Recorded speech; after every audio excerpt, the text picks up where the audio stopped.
स्वागत है आपका गैजेट 360 हिंदी पे। नमस्कार मित्रों, मैं हूं आपका दोस्त आदित्यनाथ और मोटोरोला का H20 Pro स्मार्टफोन जो है वो एकदम सही से पोजीशनड है कि वो अटैक कर सके OnePlus 9R जैसे स्मार्टफोन्स के खिलाफ और बहुत ही बढ़िया स्टॉक एंड्रॉइड एक्सपीरियंस के साथ आता है। स्नैपड्रैगन 870 चिपसेट के साथ ये स्मार्टफोन उपलब्ध होगा। तो इस फोन में क्या खूबियां होंगी, क्या खामियां होंगी, क्या ये फोन लेने लायक होगा भी कि नहीं, और क्या ये अपने प्राइस पॉइंट को जस्टिफाई कर सकता है कि नहीं, इन सभी सवालों का जवाब देने आज मैं आ चुका हूं।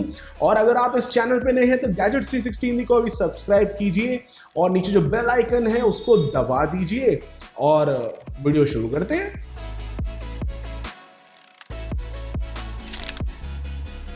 तो दोस्तों, Motorola H20 Pro जो है वो एक top of the line phone है अपनी सीरीज में। H20 Pro आता है बढ़िया हार्डवेयर के साथ, जैसे कि इसके अंदर आपको एक 144 हर्ट्ज की डिस्प्ले मिलती है, Qualcomm का Snapdragon 870 चिपसेट मिलता है, almost near stock Android experience यहाँ पे आपको मिलता है। ये सारे फीचर जो है ये स्मार्टफोन को एक बढ़िया फर्स्ट लुक तो जरूर देते कि देख के लगता है हाँ भाई लेने लायक एंड्रॉइड फोन होगा, पर क्या सच में ऐसा कुछ है कि नहीं है, तो इस पे जरा आइए प्रकाश डालते हैं। जो Motorola H20 Pro है उसका भारतीय दाम है 36,999 रुपए और आपको एक ही कॉन्फ़िगरेशन मिलता है इसका 8GB रैम और 128GB स्टोरेज वाला। आप चूज कर सकते हैं मिडनाइट स्काई और इरिडिसेंट क्लाउड कलर ऑप्शंस के बीच में। हमारे पास मिडनाइट स्काई यूनिट था इस रिव्यू के लिए। आइए जरा बात करते हैं बिल्ड और डिजाइन के बारे में। जो H20 Pro है वो एकदम H20 जैसा ही लगता है देखने में, और उसको देखते ही फील आया था कि हाँ भाई H20 सीरीज का एक हिस्सा है। जो Motorola H20 Pro है वो देखने में तो डेफिनेटली बड़ा ही सुंदर है।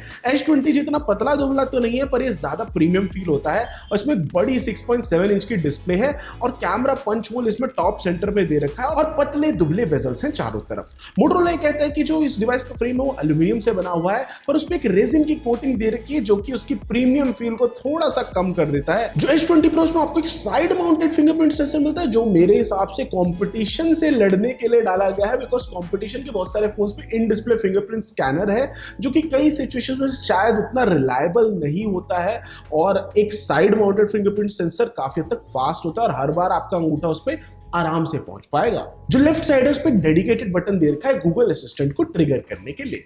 फोन के बॉटम पे आपको मिलता है USB Type-C port, primary microphone जो है इसका वो, लाउड स्पीकर ग्रिल जो है वो सिम ट्रे मिलता है वहां पे, और टॉप के ऊपर एक सेकेंडरी माइक्रोफोन दे रखा है। जो कैमरा मॉड्यूल है वो टॉप लेफ्ट कॉर्नर पे है इस फोन में, और ये उतना ज्यादा बाहर नहीं निकलता जितना कि Motorola H20 में निकलता था, तो वो एक बढ़िया इंप्रूवमेंट है यहाँ पे। और इसी के अलावा जो ओवरऑल बॉडी थिकनेस है वो थोड़ी ज्यादा इस फोन की, और वो बड़ी 4500 mAh बैटरी की वजह से, जिसकी वजह से ये कैमरा बम थोड़ा सा कम है यहाँ पे। Motorola ने इसमें बैक को कर्व कर दिया है साइड्स पे, जिससे कि इसको हाथ में पकड़ने में बड़ा आसान होता है। H20 Pro जो है थोड़ा सा भारी और थोड़ा सा यूज करने में थोड़ी मेहनत ज्यादा लगती है H20 के मुकाबले, पर इसके अंदर वही IP52 रेटिंग दे रखी है डस्ट और वाटर रेजिस्टेंस के लिए जो कि आपको H20 में मिलती थी। अब आइए जरा एक थोड़ी सी दृष्टि डालते हैं इसके स्पेसिफिकेशंस पे। जो Motorola H20 Pro है उसमें बड़ी 6.7 इंच की AMOLED डिस्प्ले दे रखी है HDR10+ सपोर्ट के साथ। जो पैनल है वो 144 हर्ट्ज की रिफ्रेश रेट के साथ आता है, जो कि मेरे हिसाब से इस प्राइस पॉइंट पे सबसे हाईएस्ट रिफ्रेश रेट्स में से एक है। इसके अंदर 576 हर्ट्ज की पीक टच सैंपलिंग रेट है जो कि बहुत ही बढ़िया है, गेमर्स को बहुत पसंद आएगा। Motorola ने यहाँ पे कॉर्निंग गोरिल्ला ग्लास यूज करा है फ्रंट पे और बैक पे प्रोटेक्शन के लिए। H20 Pro के अंदर आपको मिलता है Qualcomm का Snapdragon 870 चिपसेट जो कि हमने देखा था OnePlus 9R में, iQ7 में और Mi 11X में। 4500 mAh बैटरी है यहाँ पे और एक 30 वॉट के चार्जर के साथ आता है बॉक्स के अंदर। जो चार्जर है उसमें USB Type-C आउटपुट है और आपको एक Type-C to Type-C केबल मिलती है बॉक्स के अंदर ही। जो सॉफ्टवेयर था H20 Pro में बहुत हद तक साफ सुथरा और एकदम ब्लोटवेयर फ्री था। फोन Android 11 पे चल रहा है और हमारे यूनिट के ऊपर सितंबर सिक्योरिटी पैच डला हुआ था। आपको 2 साल तक एंड्रॉइड सॉफ्टवेयर अपडेट्स का यहाँ पे प्रॉमिस मिलता है और डिवाइस आपको इसलिए आउटडेटेड नहीं लगेगा काफी टाइम तक। Motorola का जो My UX कस्टमाइजेशन ऑप्शन है वो आपको मिलता है यहाँ पे, जिससे कि आप इस फोन की लुक एंड फील को कस्टमाइज कर सकते हैं। आप चेंज कर सकते हैं इसके कलर को, फॉन्ट्स को और UI एलिमेंट्स को भी। और H20 Pro के अंदर आपको Facebook और कुछ Google एप्स पहले से प्री इंस्टॉल्ड मिलते हैं। अच्छी बात यह है कि आप Facebook को अनइंस्टॉल कर सकते हैं अगर आप Facebook नहीं यूज करना चाहते मेरी तरह। Motorola आपको अलाउ करता है कई सारे कस्टम जेस्चर्स को इनेबल करने के लिए मोटो ऐप के अंदर से, जैसे कि आप टैप और होल्ड कर सकते हैं 3 फिंगर से स्क्रीनशॉट लेने के लिए, स्मार्टफोन को फ्लिप कर सकते हैं साइलेंस करने के लिए किसी इनकमिंग कॉल को, और आपके जो ट्रेडिशनल मोटो जेस्चर्स थे जैसे कि चॉप चॉप ट्विस्ट वो सब तो अवेलेबल है ही हैं, और उससे फ्लैशलाइट ऑन हो जाता है या फिर कैमरा खुल जाता है, जो कि मेरे हिसाब से मोटो के स्मार्टफोन्स की यूजेबिलिटी को काफी हद तक बढ़ा देता है। अब आइए जरा बात करते हैं Motorola H20 Pro के परफॉर्मेंस के बारे में कि भाई ये परफॉर्मेंस कैसी है। 870 यहाँ पे दे तो रखा है जो कि एक बढ़िया चिपसेट है, पर आइए जरा हार्ड नंबर्स पे दृष्टि डालते हैं। जो Qualcomm Snapdragon 870 चिपसेट है यहाँ पे वो बहुत ही पावरफुल है। उस पर ऑलमोस्ट आप कुछ भी डालेंगे सब चल जाएगा बिना दिक्कत के। 8 GB रैम के साथ मल्टीटास्किंग में कहीं पे भी दिक्कत नहीं आ रही थी। आराम से मल्टीपल एप्स हम चला पा रहे थे बिना किसी दिक्कत के, बिना किसी हिकअप के। आराम से उनमें स्विच भी कर पा रहे थे। जो यहाँ पे बड़ी एमोलेड डिस्प्ले दे रखी है हाई रिफ्रेश रेट के साथ, वो बढ़िया है कंटेंट कंज्यूम करने के लिए। मोटोरोला ने बाय डिफॉल्ट रिफ्रेश रेट को ऑटो पे सेट कर रखा है, जो आपकी यूजेज के हिसाब से वो रिफ्रेश रेट को कम से 144 हर्ट्ज तक वो ऊपर नीचे करता रहेगा। पर आप मैनुअली 60 हर्ट्ज के ऑप्शन को सेलेक्ट कर सकते हैं अगर आप बैटरी ज्यादा चाहते हैं तो।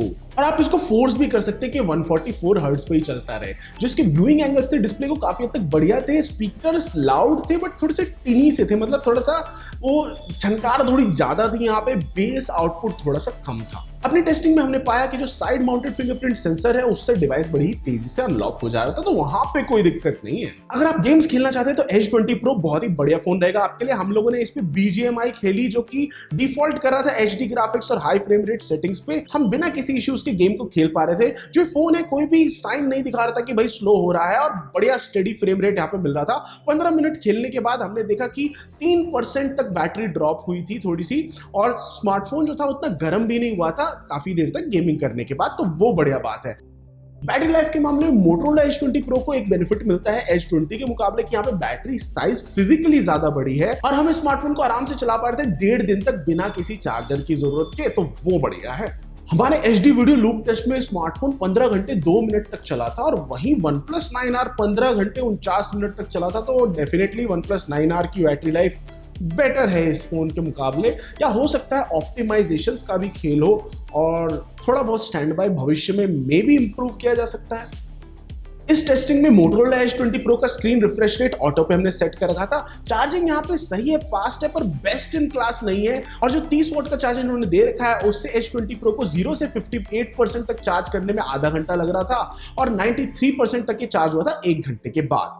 और आइए जरा बात करते हैं Motorola H20 Pro के कैमरास के बारे में, क्योंकि अगर आप एक अच्छा फोन लेने जा रहे हैं तो कैमरा भी तो अच्छा चाहिए। Motorola ने same primary camera sensor use करा है H20 Fusion में, H20 में और H20 Pro में।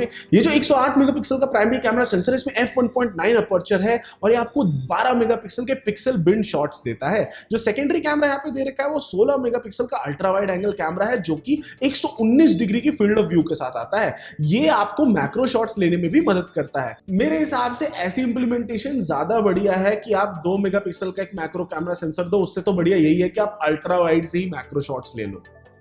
जो तीसरा यहाँ पे सेंसर दे रखा है वो 5x टेलीफोटो कैमरा दे रखा है जो कि ऑप्टिकल इमेज स्टेबलाइजेशन के साथ आता है और ये आपको 50x डिजिटल जूम तक जाने में हेल्प करता है। जो सेल्फीज है उसके लिए 32 मेगापिक्सल का कैमरा दे रखा है पंच होल्ड में डिस्प्ले के अंदर ही। और जो कैमरा ऐप है H20 Pro पे बहुत ही आराम से चला पा रहे थे हम इसको, और ये आपके लास्ट टाइम यूज्ड मोड को भी याद रखता है, जिससे कि कई बार आसान हो जाता है मल्टीपल फोटोज लेना सिमिलर कंडीशंस में। दिन में ली गई सारी फोटोज बढ़िया थी, बढ़िया डिटेल्स के साथ, और जो ऑब्जेक्ट दूर में भी थी वो भी बहुत हद तक रिकॉग्नाइजेबल थी इसकी फोटोज में, बट यार शैडोज में डिटेल हमें थोड़ी सी कम लगी। अल्ट्रा वाइड कैमरा जो है वो बहुत ही वाइड फील्ड ऑफ व्यू लेता है, पर इमेज क्वालिटी में काफी हद तक डिफरेंस आ जाता है अगर मेन कैमरा सेंसर से कंपेयर किया जाए। अल्ट्रा वाइड सेंसर से शूट करते वक्त अगर ऑब्जेक्ट ज्यादा दूर होते थे तो उनका क्रिस्पीनेस और जो एक क्वालिटी होती है वो तो भाई गिरी जाती थी। Motorola का जो 5x टेलीफोटो जूम लेंस है वो आराम से आपको दूर की चीजें शूट करने में मदद करता है। डिटेल्स बढ़िया आ रही थी, पर आपको हाथ स्टेबल रखना पड़ता है शूट करते वक्त, अन्यथा आपको आउटपुट फोटो में ब्लर दिखाई देगा। आपको एक छोटा सा व्यू फाइंडर वहां पे दिखाई देगा जो कि आपको फ्रेम करने में मदद करेगा शॉट्स को जब आप जूम कर रहे होंगे, बट फिर भी ये उतना आसान नहीं है क्योंकि थोड़ा सा लैग था यहाँ पे। इसकी वजह से कई बार हमें बहुत बार मेहनत करनी पड़ी थी किसी ऑब्जेक्ट को सही से फ्रेम करके और उसको शूट करने पे, जब हम बहुत ज्यादा 50x तक जूम कर रहे थे। और अगर आप 50x डिजिटल जूम पे शूट कर रहे हो तो हल्का सा भी हाथ हिलने पे पूरा शॉट ऊपर नीचे हो जाता था और ब्लरी शॉट आता था, तो वो थोड़ा सा आई थिंक इंप्रूवमेंट की जरूरत है वहां पे। और ऐसा कोई भी शॉट लेने के लिए मैं तो सजेस्ट करूंगा भाई ट्राइपॉड का इस्तेमाल करें। जितने भी क्लोजअप शॉट्स थे वो काफी हद तक बढ़िया आ रहे थे और उसके अंदर आपको डिटेल बढ़िया मिल रही थी। H20 Pro जो है वो आराम से सॉफ्ट ब्लर दे रहा था बैकग्राउंड में, और जो पोर्ट्रेट शॉट्स थे उनमें मस्त डिटेल आ रही थी और एज डिटेक्शन भी बढ़िया था। पर जो AI है वो कलर्स को ज्यादा ही बूस्ट कर देता है कभी कभी, और हम चीजों के काफी हद तक काफी पास जा पा रहे थे अल्ट्रा वाइड कैमरा सेंसर की मदद से मैक्रो शॉट्स लेते वक्त, तो वो एक बढ़िया चीज लगी। इससे जो मैक्रो शॉट्स हमने लिए उनमें बहुत अच्छा अच्छा डिटेल था और 16 मेगापिक्सल पे कैप्चर मोड थी वो, जिससे कि अगर आप उनको क्रॉप करना चाहते हो और जूम करना चाहते हैं तो वो भी बड़े प्यार से हो सकता है। रात में ली गई फोटोज जो स्टैंडर्ड कैमरा मोड था उससे उतनी खास नहीं आ रही थी, नाइट मोड से थोड़ा बहुत इंप्रूवमेंट आ जाती है, पर फिर भी लो लाइट शॉट्स जो हमारी उम्मीदें थी उस पे खरे नहीं उतर रहे थे। दिन में या फिर रात में ली गई सेल्फीज काफी हद तक इससे बढ़िया आ रही थी। ये सारी फोटोज 8 मेगापिक्सल की रेजोल्यूशन की आ रही थी, पिक्सल बिन हो रहा था यहाँ पे 4:1 32 मेगापिक्सल के सेंसर से, और जो इससे पोर्ट्रेट्स लिए गए थे उसमें बढ़िया एज डिटेक्शन आ रही थी। वीडियो रिकॉर्डिंग की बात करें तो आप इसमें मैक्सिमम 8K तक रिकॉर्ड कर सकते हैं मेन कैमरा सेंसर से, और 4K रिकॉर्ड कर सकते हैं फ्रंट कैमरा सेंसर से। जो S20 Pro इसमें डुअल कैप्चर मोड भी दे रखा है, यानी कि एक टाइम पे आप किन्हीं दो कैमरा सेंसर्स का प्रयोग करके भी आप ऐसे जैसे इंटरव्यू टाइप का सेटअप में शॉट ले सकते हैं, या फिर चलते चलते आगे पीछे दोनों सीन्स को रिकॉर्ड कर सकते हैं। डे लाइट वीडियोस जो हमने 1080p में रिकॉर्ड करी या फिर 4K में रिकॉर्ड करी, उनमें स्टेबलाइजेशन काफी हद तक बढ़िया था, पर जैसे ही हम लो लाइट की स्थिति में जाते थे तो EIS उतना बढ़िया काम नहीं कर पा रहा था। मोटोरोला जो 20 से 40 हजार रुपए का प्राइस सेगमेंट है उसको टारगेट करने की कोशिश कर रहा है अपने S20 सीरीज के साथ। एक चीज देखने को यहाँ पे ये मिलती है कि S20 और जो S20 फ्यूजन है वो थोड़ा लोअर 20 से 30 वाली रेंज के आसपास में आते हैं, वहीं जो S20 Pro है वो थोड़ी हैवी लिफ्टिंग कर रहा है यहाँ पे। इसमें कई चीजें बहुत बढ़िया है, जैसे कि इसका स्टॉक एंड्रॉइड जो है और इसका जो डिस्प्ले बढ़िया है एकदम, और बिल्ड इन डिजाइन काफी हद तक यहाँ पे हमें को सॉलिड लगता है, और उसी के अलावा बैटरी लाइफ भी कुछ हद तक बेटर है S20 Pro में S20 के मुकाबले। कैमरा परफॉर्मेंस थोड़ी सी कम लगती है कंपटीशन के मुकाबले, और ऑक्सीजन OS तो भैया आज की डेट में प्योरेस्ट स्टॉक एंड्रॉइड लवर्स के लिए ऑप्शन नहीं रहा है, तो प्योरेस्ट जो होंगे वो अभी मोटोरोला S20 Pro की तरफ अपनी दृष्टि को घुमाएंगे और उनको शायद से फोन काफी पसंद आएगा। तो दोस्तों इस वीडियो के लिए इतना ही। अगर आपको वीडियो पसंद है इसको लाइक कीजिए, शेयर कीजिए, गैजेट 360 हिंदी को सब्सक्राइब करना ना भूलिए, और मैं आपसे मिलता हूं अगली वीडियो में।